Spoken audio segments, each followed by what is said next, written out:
Sad news आपण ऐकली असेल. न्यूजमध्ये ॲना सेबॅस्टियन एक CEO होती. तिचा कॉर्पोरेट जॉब स्ट्रेसमुळे मृत्यू झाला. डेलीमध्ये वीकेंडला किंवा लेट नाईट ती काम करायची. सो तिला वर्कलोड होता, वर्क स्ट्रेस होता आणि त्याच्यामुळे तिचा मृत्यू झाला. कॉर्पोरेटमध्ये वर्कलोड आहे कारण फर्स्ट ऑफ ऑल काय आहे ना, की आपण बिझनेस करत नाही, आपण जॉब करतो. आपलं इन्व्हेस्टमेंट झिरो आहे त्यामध्ये, कारण आपल्याला मेहनत केल्याशिवाय पर्याय नाही. आणि जॉबमध्ये विदाऊट मेहनत आपल्याला तेवढं पॅकेज वगैरे भेटत नाही. आणि पॅकेजमुळे आपण काय करतो, जास्त हार्डवर्क वगैरे करतो. आपण म्हणतो की कुणी ना कुणी शेअर केलं पाहिजे एकामेकांसोबत आपला स्ट्रेस. बट तुम्ही फक्त शेअर करा, आपल्याला हेल्प होईल नाही होईल, पण तुम्ही फक्त शेअर केलं ना, जे तुमचं मन थोडंसं मोकळं होईल. ॲज अ फ्रेशरला माहीत नसतं की जास्त वर्क केलं तर त्यांना असं वाटतं की मी सेफ राहील किंवा काय राहील. एक्सपिरियन्स लोकांना माहीत आहे की जास्त वर्क केल्याने जास्त काम भेटतं, इन्क्रिमेंट नाही भेटत. पण सॅड न्यूज आपण ऐकली असेल. न्यूजमध्ये ॲना सेबॅस्टियन एक CEO होती. तिचा कॉर्पोरेट जॉब स्ट्रेसमुळे मृत्यू झाला. ती एक CEO होती. पुण्यामध्ये EY ह्या कंपनीमध्ये ती जॉबला होती. तिचा वर्कलोड किंवा जॉब स्ट्रेसमुळे तिचा मृत्यू झाला.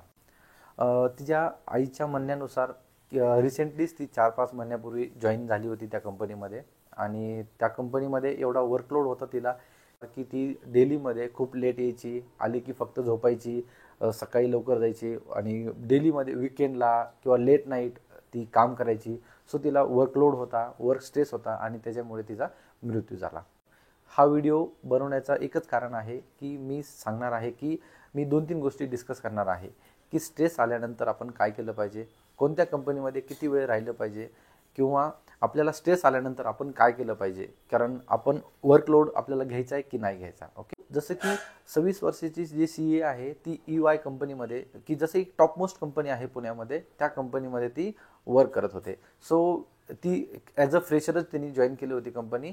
आणि रिसेंट 4-5 महिन्यामध्ये तिला एवढा वर्कलोड आला की तिने माईट बी ती कोणासोबत शेअर नसेल केलं. आणि तिच्या मदरनी त्या ज्या काही कंपनी किंवा इंडिया चेअरमनला वगैरे सगळे मेल वगैरे व्यवस्थित केलं आहे, लेटर वगैरे केलं आहे आणि ते कंप्लेंट वगैरे व्यवस्थित केली आहे.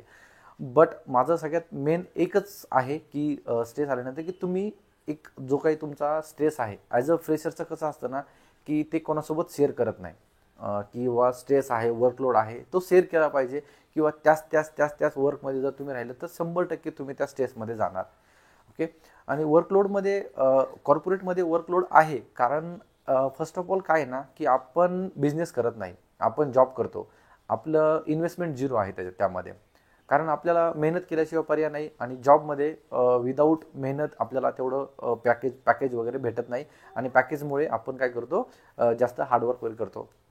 बट तुम्हाला एकदा एक्सपिरियन्स आला, त्याच्यामध्ये सेकंड थिंग अशी आहे की जर तुम्हाला एक्सपिरियन्स आला तर तुम्ही तेवढं वर्कलोड नाही घेत.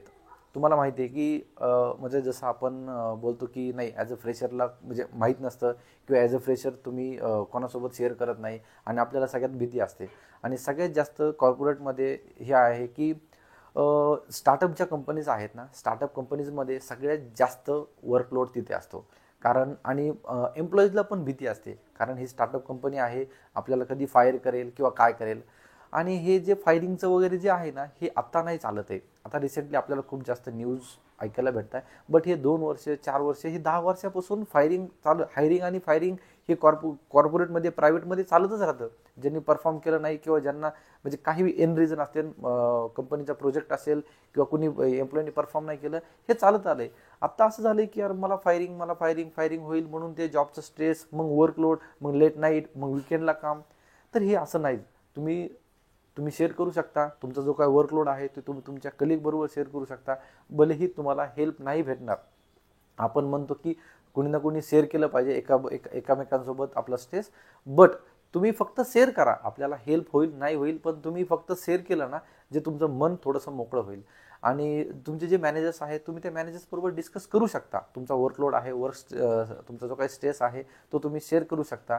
आणि मॅनेजरकडे पण काही खूप जास्त म्हणजे 70 to 80% मॅनेजर सपोर्ट करता. बट 10-20% मॅनेजर्स असे आहेत की ते थोडंसं फोर्सफुली काम करून घ्यायचा प्रयत्न करता. बट माझं एक सजेशन असणार आहे की मॅनेजर्स असो या आपण असो, आपण ॲज अ कंपनीमध्ये एम्प्लॉय आहोत. ओके. आपली काही ती ॲज अ मॅनेजरनी पण आपल्याला असं ट्रीट नाही केलं पाहिजे की as a owner. Okay.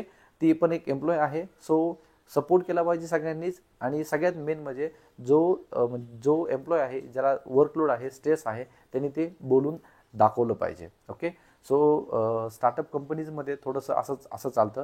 But MNCमध्ये जसं TCS, विप्रो, डिलॉईट ह्या पण कंपन्या आहे. CA साठी तर म्हणजे जे काही सीए लोक आहेत त्यांचं कसं असतं की त्यांचं एक क्वार्टरली, हाफ इयरली त्यांचा वर्कलोड खूप जास्त असतो. आणि जे मोठ्या मोठ्या कंपनीज आहेत जसं की EY ही पण पुण्यामध्ये एक टॉपमोस्ट कंपनी आहे CA साठी. त्यानंतर ॲमेझॉन, डिलॉईट हे पण म्हणजे माझ्या फ्रेंड सांगतं मला की तिथे वर्कलोड म्हणजे आहे, पण वर्कलोड कमी आहे. कारण त्यांचं कसं असतं की क्वार्टरली वगैरे खूप जास्त वर्कलोड होतो. आणि कॉर्पोरेटमध्ये तेच नाही, IT मध्ये म्हणा, तुम्ही कोणत्या बी याच्यामध्ये म्हणा, कॉर्पोरेटमध्ये वर्कलोड आहे. But depend upon companies, startup, MNC हे तुम्हाला आहे. म्हणजे हे तुम्हाला माहीत पाहिजे की जर आपल्याला वर्कलोड आहे किंवा कसं आहे ना, कॉर्पोरेटमध्ये जसं ॲज अ फ्रेशरला माहीत नसतं की जास्त वर्क केलं तर त्यांना असं वाटतं की मी सेफ राहील किंवा काय राहील. एक्सपिरियन्स लोकांना माहीत आहे की जास्त वर्क केल्याने जास्त काम भेटतं, इन्क्रिमेंट नाही भेटत.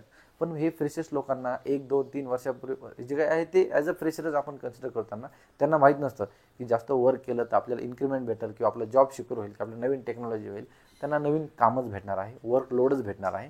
हे लोकांना माहीत नाही, फ्रेशर्सला माहीत नाही. त्यामुळे ही जी परिस्थिती आज येते ती परिस्थिती आज आली आहे. सो जर तुमचा वर्कलोड असेल तर शेअर करा. आहे अजून सांगतो, आपल्याला जॉब आपण करतो म्हणजे आपल्याला वर्कलोड किंवा आपल्याला जे काही हार्डवर्क आहे ते करावं लागणार, मेहनतीशिवाय पर्याय नाही आहे. बट हे तुम्ही तुमच्या मॅनेजर्सला, तुमच्या कलिगला तुम्ही शेअर करू शकता.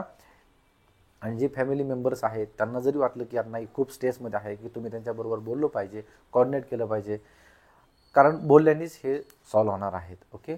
सो हा एक क्विक आणि शॉर्ट व्हिडिओ होता. सो अजून परत एकदा माझ्याकडून पण एक सजेशन राहील की जे पण कॉर्पोरेटमध्ये जॉब करताय त्यांनी स्ट्रेस घेऊ नका.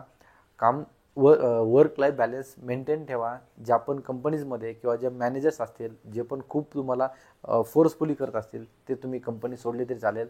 तुम्हाला आज 1-2 महिन्यानंतर तुम्हाला जॉब भेटेल. पॅकेजच्या वगैरे काही मागेल लागू नका. आपण नसलो तर पॅकेजचा काहीही उपयोग होणार नाही. जे लोक खूपच वर्कलोड घेत आहे किंवा जॉबचा स्ट्रेस घेत आहे त्या लोकांना हा व्हिडिओ हे करा. थँक्यू.